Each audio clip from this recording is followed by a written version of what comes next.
My name is Marsh Dean. I experience the great interconnections of the forest, swamps, rivers, and creeks, the pulse of the wild sounds. As the stars slowly drift overhead, you can go backwards in time to what the ancestors knew. This is what I do.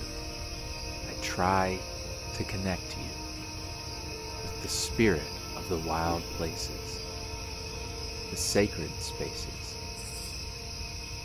In pursuing the flashing lights of the forests at night, I seek to share with you what they knew, who worshipped this place, these great wonders of the Carolina nights.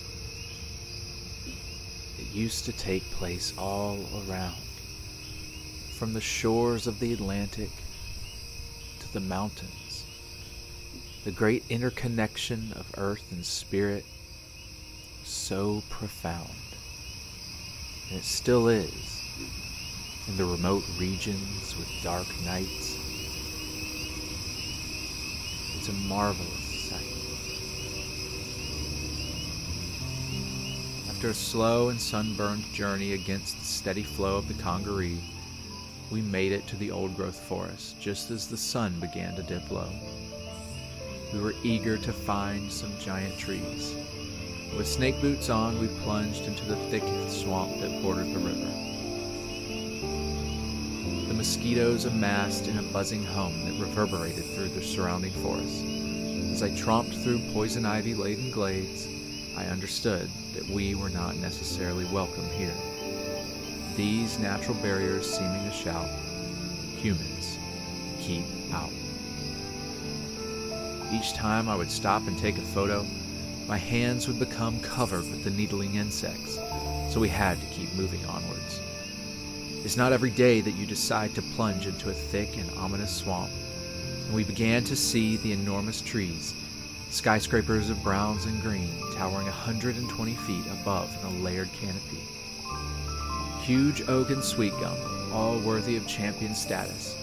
I was enthralled with each scene through the scrub and around the bends. We measured an 18-foot sweet gum in contention with the current state champion, and started up a group of hogs in the process. As it started to darken, we knew that we must head back towards the canoe.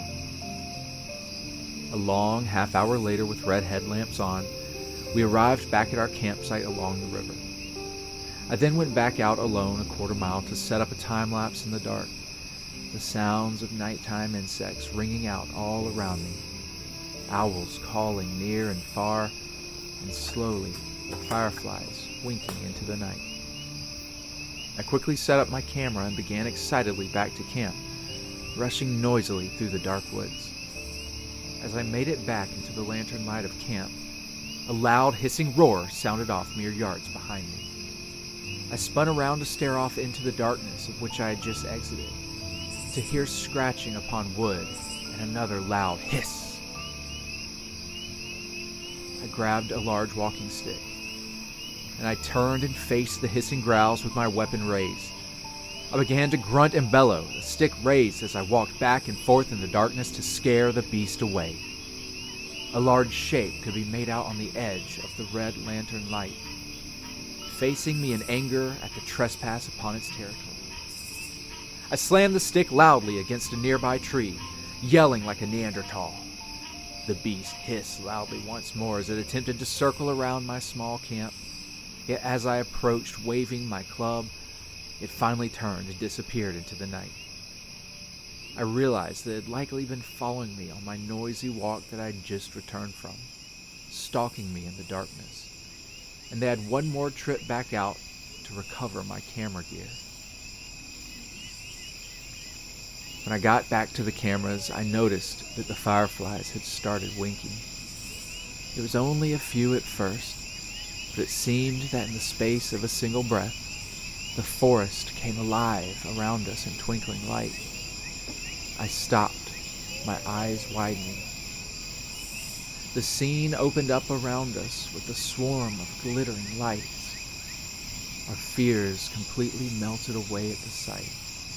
hundreds of thousands of fireflies like the stars in the night.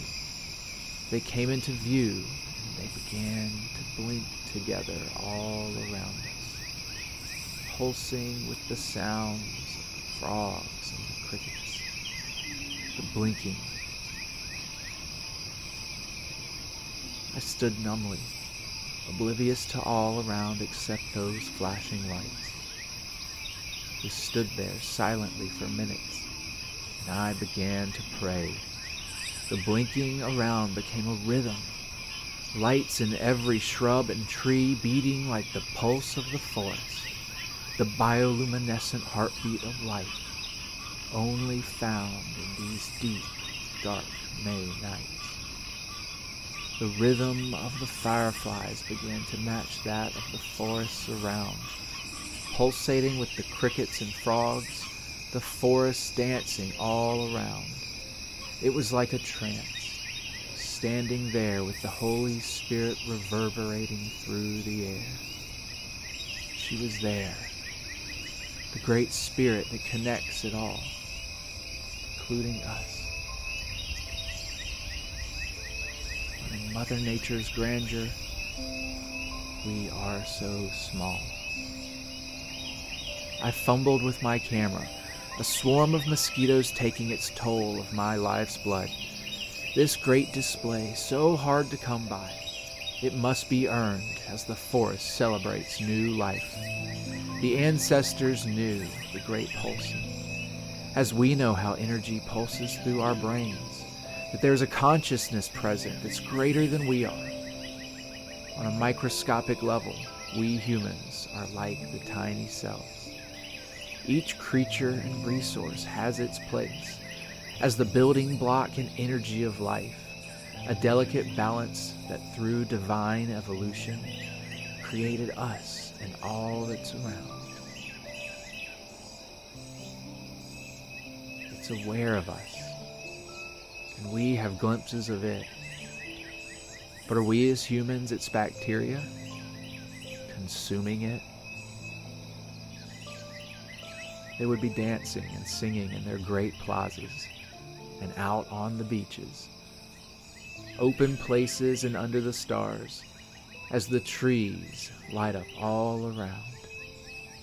Our greatest celebration of interconnection that provides the bounty that we will ever need, if only we can take better care. We paddle back down towards the river for miles upon miles in this forest, with both sides of the river dazzling us like the stars.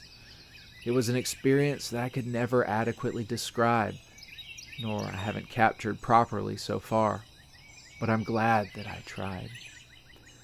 For that night we conquered our fears, and just like the natives for thousands of years, we witnessed the Holy Spirit deep in the Congaree nights.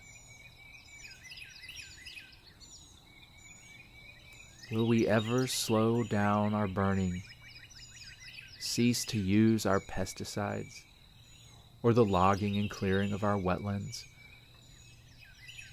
We all remember and remiss the capturing of the fireflies, bottling the lightning bugs in glass jars for a few days until their lights would slow, as they only have one chance during this celebration to pass along their glow, their genetic code.